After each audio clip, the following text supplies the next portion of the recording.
Vas-y. Monsieur le Président, mes chers collègues, ce sera très bref. Nous partageons en grande partie les réserves qui ont été émises par Guillaume Guérin. Preuve que nous ne sommes pas des soutiens automatiques et inféodés sur les mesures nationales.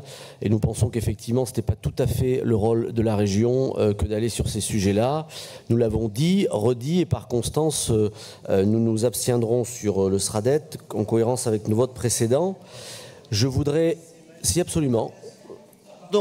Pardon, mais c'est l'Assemblée qui nous a, c'est le législateur qui nous a demandé ça. Il me semble, Président, que quand le législateur prend des décisions, comme le PLF, vous avez le droit de dire que vous êtes contre, on a le droit de dire qu'on n'est pas d'accord avec un certain nombre de choses. Mais je l'applique, c'est incroyable. Je n'allais pas vous dire de ne pas appliquer la loi. Oh. Je suis en train de vous dire que nous avons des réserves et que, comme l'a très bien dit Guillaume Guérin, je peux le répéter si vous voulez, mais j'essaie de ne pas répéter ce qui a été dit avant, eh bien nous avons des points d'accord nombreux, notamment le fait que vous ayez appliqué la loi et que... Ça vous fera pas gagner une voix.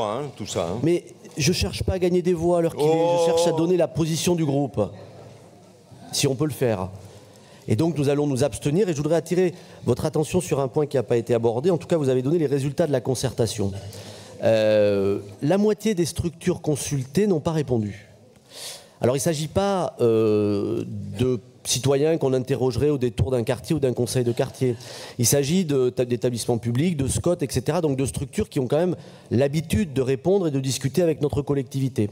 Que certaines n'aient pas eu de réunion de leur assemblée dans les délais, bon, peut-être pour prendre une délibération, mais ça n'empêchait sans doute pas un courrier de l'exécutif. Que d'autres étaient d'accord et soient passés par une réponse commune de la communauté de communes, peut-être. Mais 50% ne répondent pas, et donc quand on s'appuie sur un nombre d'avis favorables, ou plutôt favorables, certains sont favorables avec des remarques importantes, on est à 51%, en fait on est à un quart.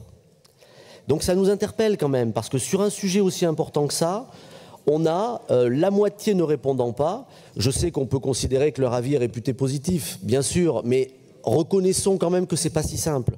Et nous, en tout cas, ça nous interpelle sur le plan démocratique que la moitié de structures publiques ne répondent pas à la région sur des décisions au fond majeures et qui les concernent. Voilà ce qui nous interpelle fortement. Je ne dis pas que vous avez mal concerté, mais je dis que d'ailleurs j'ai demandé en commission à avoir le détail des collectivités qui n'avaient pas répondu, peut-être pour voir s'il y a une géographie derrière cela, s'il y a un type de structure qui n'a pas répondu. On m'avait dit qu'on me ferait passer ça, mais je ne l'ai pas eu encore.